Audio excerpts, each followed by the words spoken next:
Բարի երեկո, խոսքի իրավունքում Արա Պապյանն է։ Բարև ձեզ, շնորհակալ եմ, որ համեցել եք։ Շնորհակալություն հրավերի համար։ Ազգային ժողովրդավարական բևեռը քարոզարշավը սկսել է Թելեթոն հանգանակությամբ։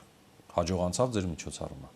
Այո, հաջող անցավ, որովհետև մեզ համար կարևորը ոչ միայն գումարի չափն է, այլ մասնակիցների քանակը, որովհետև երբ որ մարդիկ նվիրատվություն են անում, ապա դրանով նաև իրենց քաղաքական դիրքորոշումն են արտահայտում, եւ մենք այն սակավ կուսակցություններից են, որ իսկապես համաժողովրդական աջակցություն է, սկսած մարդիկ $5-10 նվիրատվություն արեցին, ասենք ամենամեծը, ասենք $1000, $2000 դա էր։ Հիմնականում Հայաստանի քաղաքացիներ դրսում բնակվող, նրանք ավելի մեծ գումարներով, բայց նաև մեծականակ այստեղ են ունեցել նաև այցելուներ եղան գրասենյակ եւ արեցին ընդհանուր առմամբ մենք իհարկե մյուս կուսակցությունների չափ գումարներ երբևէ չենք ունեցել, բայց մենք համաժողովրդական աջակցություն ունեցել ենք։ Հարաբերակցությունն ինչպիսին է արտասահմանցի եւ հայաստանցի հայերի, ինչի եմ ասում, ընտրելու ձայնի իրավունքով պայմանավորված։ Եթե մենք նայենք նվիրատվությունների մասնակցության գումարային առումով գումարային էական չի, մասնակցություն գումարայինով հավասար է, միգուցե անգամ դրսի հայերն ավելի շատ են, որովհետև այնտեղ տալուց ավելի մեծ գումար են տալիս, բայց աջակցության առումով, ներկայացության առումով կարող ենք ասել 70%-ը հայաստանցիներ են։ Շատ բարի։ Ազգային ժողովրդավարական բևեռ համահայկական կուսակցությունը հանդես է գալիս Հայաստանի ինքնիշխանության ուժեղացման օգտին։ Այ ինչպես եք պատկերացնում մեր ինքնիշխանության ուժեղացումը։ Ինչ բաղադրիչներով, ինչ գործիքներով, ինչ գործողություններով։ Միանգամայն ճիշտ է, օգտագործելով ինքնիշխանության բաղադրիչներ բառը, հենց յուրաքանչյուր բաղադրիչը վերակերտելով, վերաստեղծելով, այլընտրանքներ ստեղծելով, օրինակ ինքնիշխանությունը ռազմական ինքնիշխանության մասին, որ դու պիտի կարողանաս ապավինել ոչ միայն քո դաշնակիցների, ասենք աջակցությանը, այլ նաև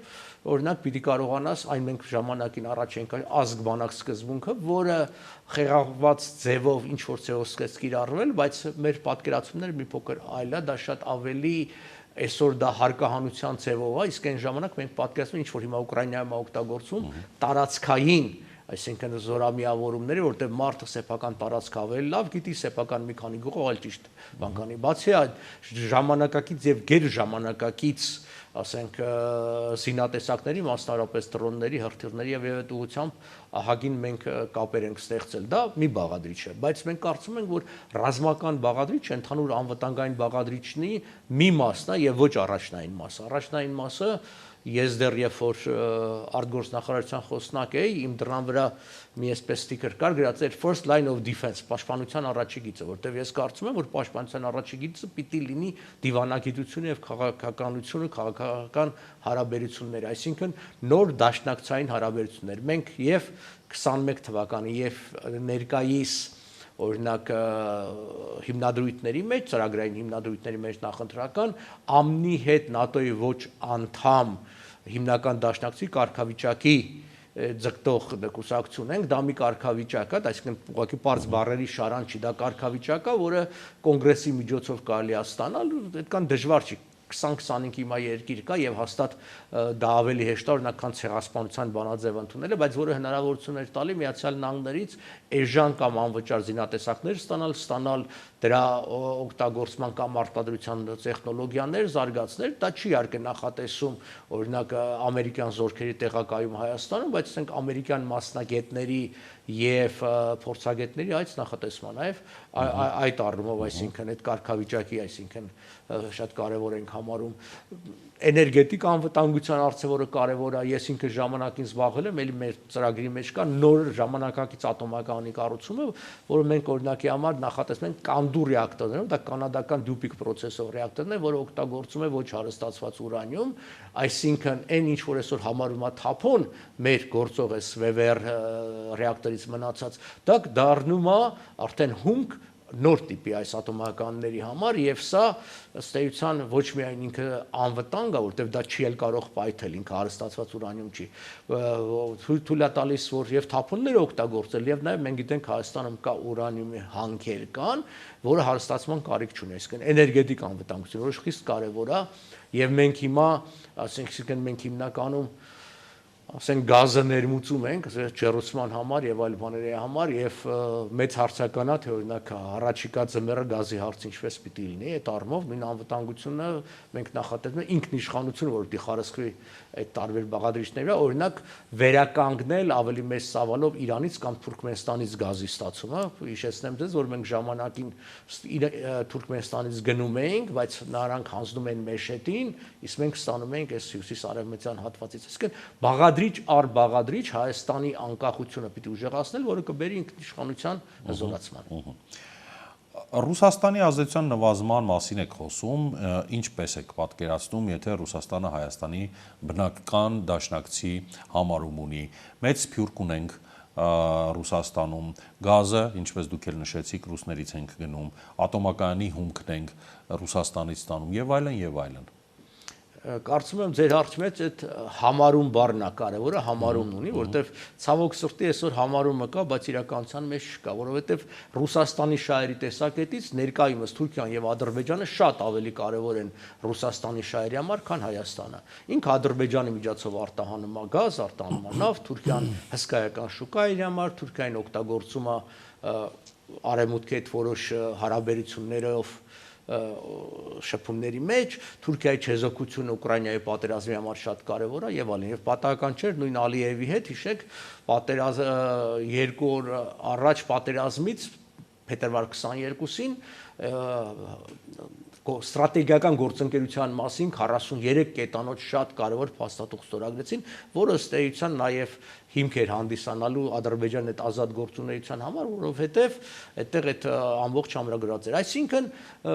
Ռուսաստանի հետ մեր դաշնակցային հարաբերությունները անցյալում են։ Ռուսաստանը չի, ինչպես Հայաստանին ասում, որ Հայաստանը չի կարող միաժամանակ ԵԱՏՄ եւ ԵՄ անդամ, նույնպես է Ռուսաստանը չի կարող միաժամանակ Հայաստանի եւ Ադրբեջանի դաշնակիցը լինել։ Եվ քանի որ իր շահերը Ադրբեջանի եւ Թուրքիայի հետ են չլինելու։ Մյուս կողմից վտանգները, սպառնալիքները այնքան շատ են, որ Հայաստանը միայնակ չի կարող դիմակայել։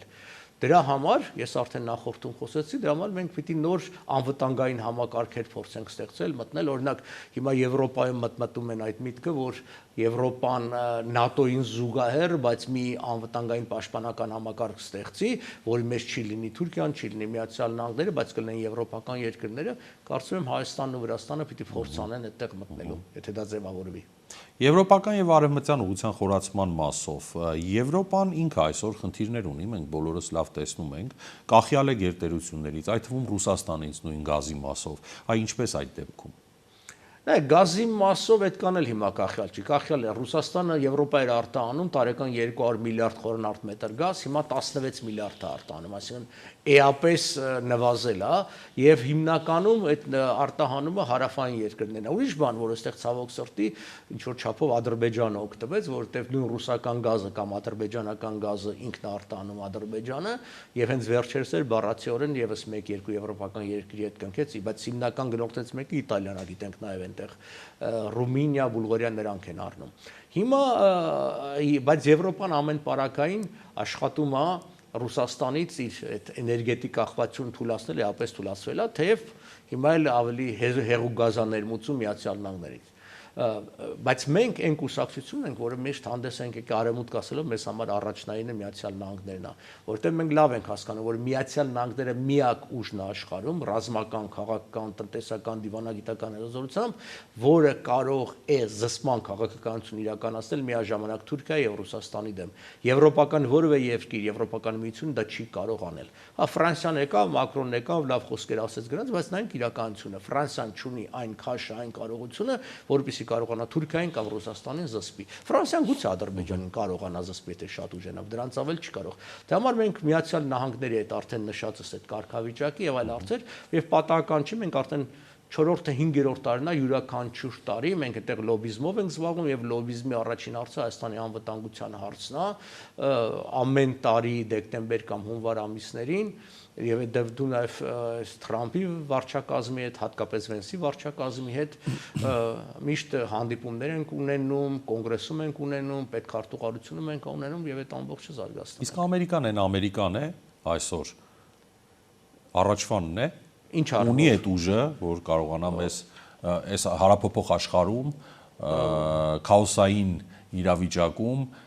մի բան ասել, խոստանալ եւ դեր կանգնել իր խոստմանը։ Եթե խոսում ենք կարողությունների տեսակետից, ունի այդ կարողությունը։ Ուրիշ բան, որ մենք պիտի կարողանանք հենց Ամերիկային իր շահը ցույց տալ, որովհետեւ քաղաքականության մեջ որևէ մեկը հենց այնպես չի անում։ Բայց ես կարծում եմ, որ իր շահերը Հայաստանի շահերի հետ համընկնում են եւ համընկնելու են առաջի ժամանակաշրջանում, որովհետեւ Միացյալ Նահանգների եւ Թուրքիայի եւ հատկապես Միացյալ Նահանգների եւ Իսրայելի հարաբերությունները սրվում են եւ պատահական չի, որ Իսրայելը ձևավորում է Իսրայել, Կիպրոս, Հունաստան այդ առանցքը պաշտպանական, ռազմական առանցքը, Միացյալ Նահանգները եւս երեք ռազմաբազա բացեց Հունաստանում, եթե որ կրեթե կրծի մեծ ռազմածովային բազան եւ իրենց Արևմուտքին, մասնավորապես Միացյալ Նահանգներին եւ Իսրայելին շատ պետք է լինելու ազգային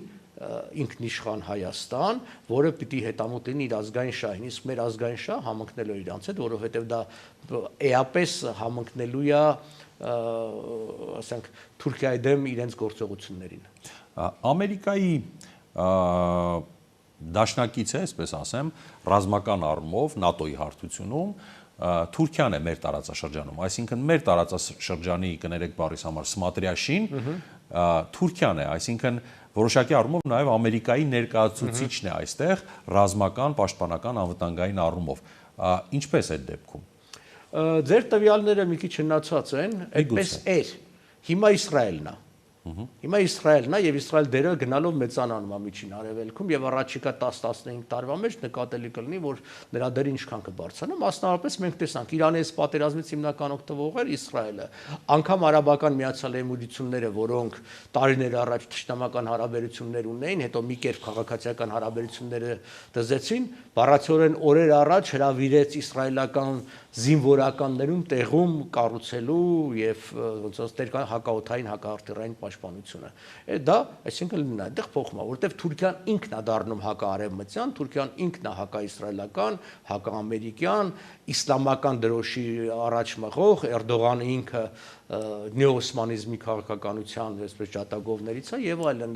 Իսկ ինչ վերաբերում է ՆԱՏՕ-ի անդամ, այո, ՆԱՏՕ-ի Վաշինգտոնի 1948 թվականի պայմանագրի 5-րդ հոդվածն ասում է, եթե որևէ երկիր հարձակվի ՆԱՏՕ-ի անդամ երկրներից մեկի վրա, ապա դա հարձակում է բոլորի վրա։ Այո, եթե մենք վաղ հարձակվենք Թուրքիայի վրա, Ամերիկան կպաշտպանի, բայց մենք նման մտադրություն չունենք Թուրքիայի վրա հարձակվելու, ձեզ կարող եմ վստահեցնել, դա անելու են երկրները, որ կգա ժամանակ, իսկ այդ ժամանակ էլ արդեն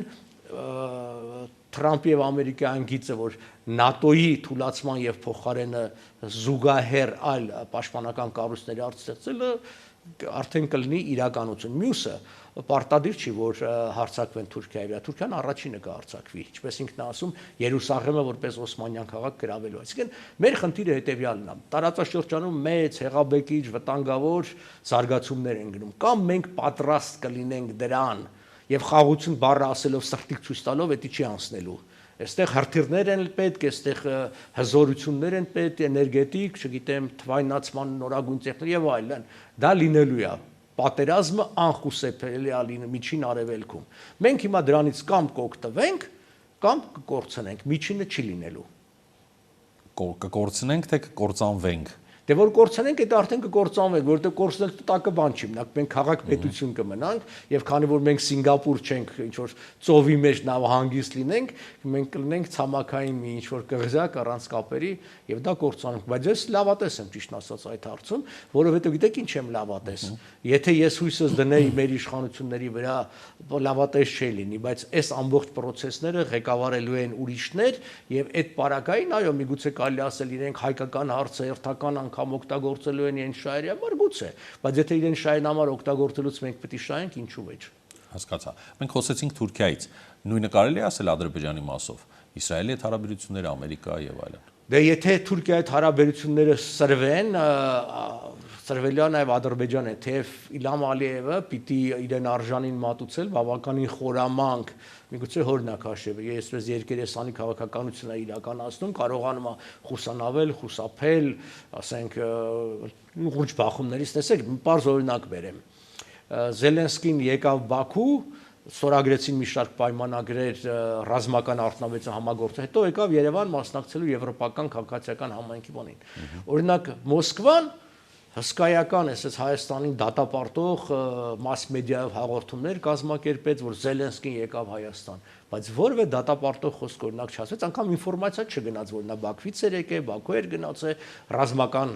համագործակցության պայմանագիր են ստորագրել։ Կարողանում է Ալիևը, հիմա ոնց է կարողանում, այդ ուրիշ հարց է։ Նաև Իսրայելը այդ է ինքը կարողանում, բայց հիմա բավականին սրված են, որովհետև ոնց որ ասած երախտամորության մեջ են մեղադրում նաև Իսրայելը Ադրբեջանին, որ ես Իրանի հարցում խոստումները չկատարեց։ Ալիևին շատ բնորոշ է, Ռուսաստանն էլ էր շատ բաներ խոստացել 2020-ին, 2023-ին, 22-ին միշտ ոչ բան էլ չարեց, բայց գիտեք, ասում են խորաման կաղվեսը երկու թաթով է թակարդն ընկնում, ինքը հիմա պլստում ած, բայց մի օր ընկնելու այդ թակարդը։ Շատ լավ, բանակի վերազինման մասին խոսեցիք որոշակիորեն, դիվերսիֆիկացիայի մասին նաև համագործակցության առումով, որ երկրների հետ ինչ միջոցներով, ինչ նպատակով եք պատրաստվում վերազինել մեր բանակը, չէ՞ որ մենք խաղաղության մեջ ենք այլևս, ինչպես իշխանություններն են ասում։ Դե իշխանություններն ասում են, բայց գիտեք, մի հայերեն խոսք ասում աչքս տեսնի, ես չեմ տեսել այդ փաստաթուղթը։ Մենք չունենք անգամ դե յուրե խաղաղություն, որտեղ թեև դե յուրն էլ չի օգնում, դու կարող ես ստորագրել խաղաղության պայմանագիր, բայց կարող են խախտել, բայց դա էլ չունենք։ Մենք ունենք ընդամենը մի փաստաթուղթ, որը նախաստորագրվել է, դեռ պիտի ստորագրվի, դեռ պիտի հավանության արժանա սահմանադրական դատարաններ, խորհրդարանները պիտի հաստատեն, հետո նախագահները վավերացնեն եւ այլն, այդ հայտնի չի ինչքան է տևելու, դա հաստատ տարիներ է տևելու։ Եվ մինչև այդ ինչ նորանոր պահանջներ։ Ես ուզում եմ հիշեցնել նաև, երբ որ 17 պահանջը դրեցին, այսպես կոչված, Հայաստանի իշխանությունը առնվազն 3-4-ի մասին ասում էին, որ դա անընդունելի է կամ իրենք էլ պիտի փոխեն, մասնավորապես սահմանադրության հղումը անկախության հռչակագրի, որտեղ Ադրբեջանի անկախության հռչակագրի մեջ հստակ գրած է, որ իրենք առաջին հանրապետության իրավահաջորդեն, իսկ առաջին հանրապետությունը հավակնում էր այդ որ ասում են Զանգեզուրը մերն է, Երևանը այդ ամբողջի, այսինքն, բայց վերջը ստացվեց ինչ 17-ից 17-ը մենք ընդունեցինք, դրանից հետո նորանոր պահանջներ ավելացան եւ հայտնի չի մինչեւ ստորագրելն ու վավերացնել դեռ ինչերը կավելանան։ Հիմա իշխանությունը փորձում է ասել, որ գիտեք, այդ խոսակցություններ են ադրբեջանցիների ճակերտավոր Հայաստան վերադարձի մասին, ի՞նչն է խոսակցություն։ Ստամբուլի անցյալ տարի հունիս 21-22-ի իսլամական համագործակցության երկրների կազմակերպությունը հատուկ բանաձևեր 5 բանաձև ընդունեց դատապարտելով Խոջարյունի ցեղասպանությունը, մի կոչ անելով, այսպես ասած վերադարձներ եւ այդ իրենց վերջին դեկլարացիայի մեջ, որը 57 իսլամական երկիր ստորագրեց եւ ճանաչեց, 26-րդ հոդվածը միանշան խոսում է 100,000-ավոր ադրբեջանցիների Հայաստանի տարածք վերադարձի մասին,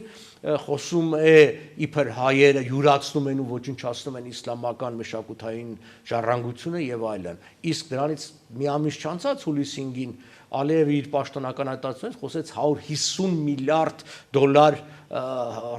վրանցների մասին, որ Հայաստանը պատճառել է, որտեղ օկուպացվել է 30 կրոն եւ դա պետք է վճարի։ Հիմա այդ պահանջները ոնց է Նիկոլ Փաշինյանը իրականացնելու, իսկ հաստատ մի բան չի կարողանալ իրական, դա պատրվակ ալնելու, կազուսպելի ալնելու հերթական պատերազմի համար։ Հիմա դրա համար վերջին պատերազմները ցույց են տալիս, որ մարդաքանակը չէ առաջնային այսօրվա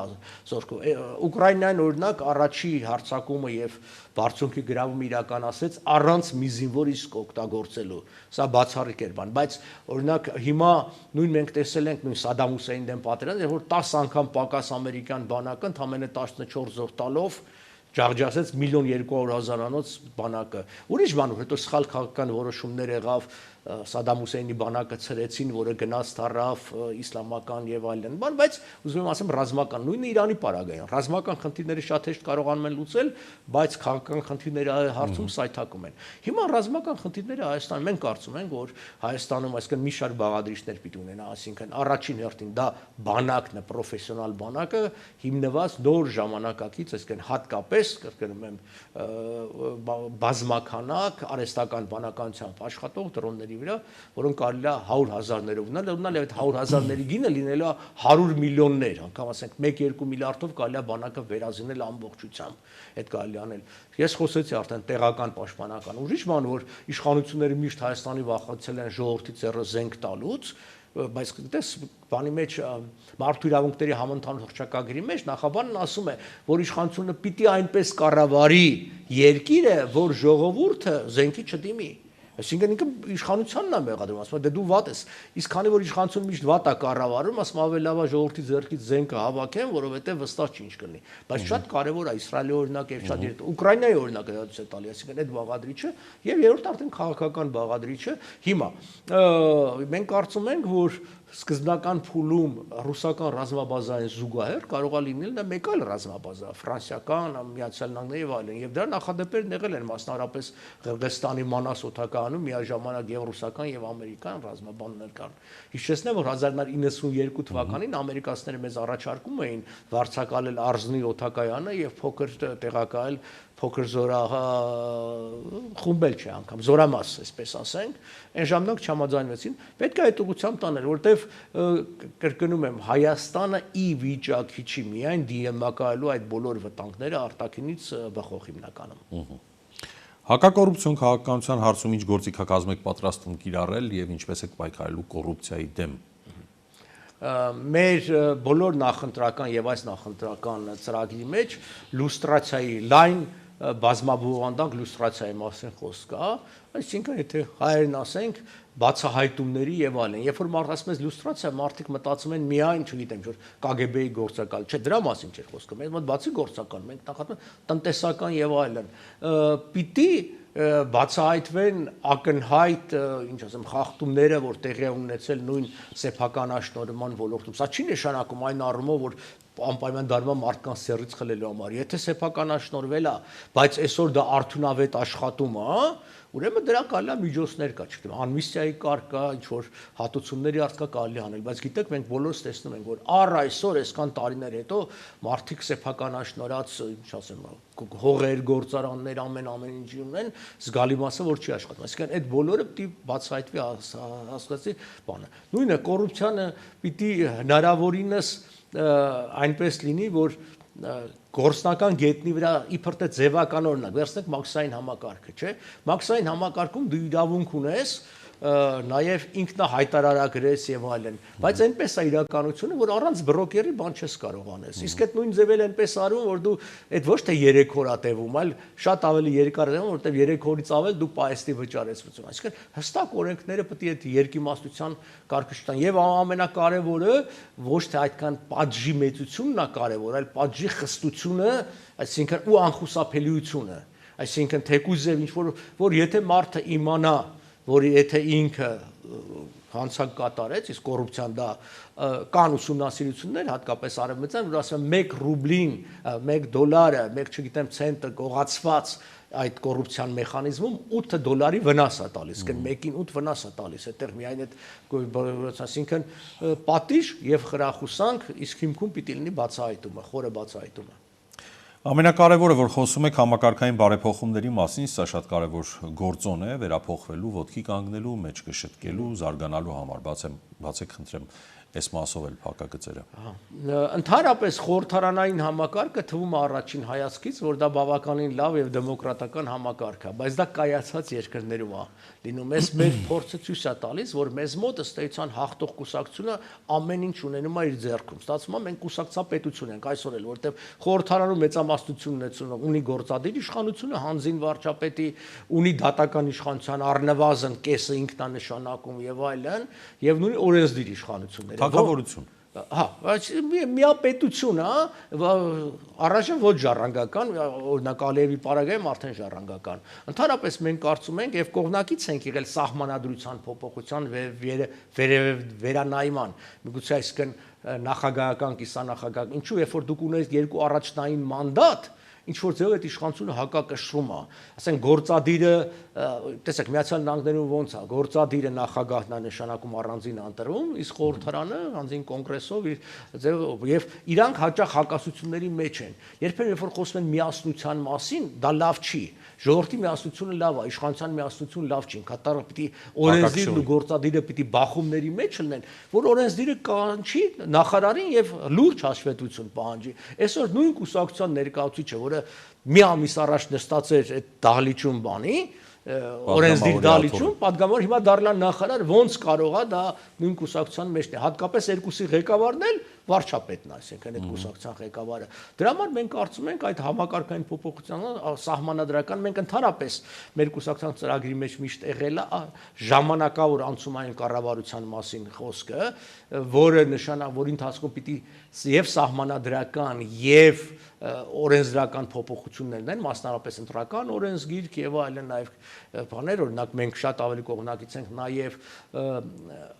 արտասահմանաբնակ, չեմ ասում սփյուռքահայեր, ասենք գոնե արտասահմանաբնակ, այսինքն Հայաստանի քաղաքացիություն ունեցող անձանց մասնակցությունը եւ ներգրավությունը ապահովել, որովհետեւ սա ոչ միայն սահմանադրության խախտում է, որովհետեւ մարդը ստացվում է Հայաստանի քաղաքացի է, բայց ինքը չի կարող ներգրավել օրինակ մեր ցուցակի մեջ, որովհետեւ չգիտեմ, միաժամանակ Ամերիկայի, Ռուսաստանի կամ Ուզբեկստանի քաղաքացի է։ Մեծ սփյուռք ունեցող ժողովուրդը դրա կարիք ունի։ Օրինակի համար, եթե այդ օրենքի սահմանափակումը չլիներ, մենք շատ լավ մասնագետներ կամ մարդիկ կա, որոնք պատրաստ են գալ, ընտրապայքարին մասնակցել, մտնել քաղաքական կյանքի մեջ, բայց երբ որ դու մի անգամից փակում ես, այդ համակարգային փոփոխություններ հնարավոր չէ, այսինքն ամփոփելով այսպես օրենսդրական սահմանադրական փոփոխություններով կառավարման համակարգի փոփոխություն անցումային շրջանով, ինչպես նաև ավելի շատ ներգրավվածությամբ հայ ժողովրդի հնարավոր այսպես արժեքավոր մասերը։ Շատ լավ։ Վերջում այն մասին, թե ինչի է պետք ձայնը տալ ազգային ժողովրդավարական բևեռին։ Ազգային ժողովրդավարական բևեռը նախ ցույց է տվել տարիներ շարունակ, լինելով թերևս ամենահալածյալ կուսակցությունը, որ ինքը լուրջ կուսակցություն է, այսինքն հանրահավաքներով, հրապարակային փողոցային մենք այդպես չենք, որ մի ընտրությունից մի ընտրություն, մենք հարյուրավոր բողոքի կամ երախտիկի ցույցեր ենք արել, մենք լոբինգով ենք զբաղվել, մենք հսկայական հրատարակչական գործունեություն ենք ունեցել դրսում տասնյակ եւ տասնյակ հոդվածներ տպելով, մենք ցույց ենք տվել մեր գաղափարի նվիրվածությունը, մասնավորապես մեր վարչապետի տեխնացու Վարուժան Ավետիսյան եւ որոնք անգամ բանտում գտնվելով գիրք են գրում, այսինքն մեծ հայք նախագիծ ու մտածում են ոչ թե իրանց մասին կամ իրանց թե ոնց անեն երկիրը հանել, այսինքն նվիրյալ գաղափարական մարդիկ են, փորձով անցած գայթակղություններ եւ հստակ ծրագիր ունեցող, այսինքն ժողովրդավար ազգային պետություն ստեղծելու, որը եւ տնտեսապես ռազմականապես պիտի լինի ինքնաբավ։ Շնորհակալ եմ ձեզ հարցազրույցի համար։ Հայկական երկրորդ եթերում խոսքի իրավունքից օգտվեց Արա Պապյանը, մենք կհանդիպենք ցտեսություն։ Օրվա հարցը տարբեր տեսանկյուններից առանց անկյունների սեղանին։ Սա խոսքի իրավունքն է, ես Շավարժ Գևորգյանն եմ, եթե ուզում եք բաժանորդագրվել YouTube-յան մեր ալիքին, հղումը էկրանին է։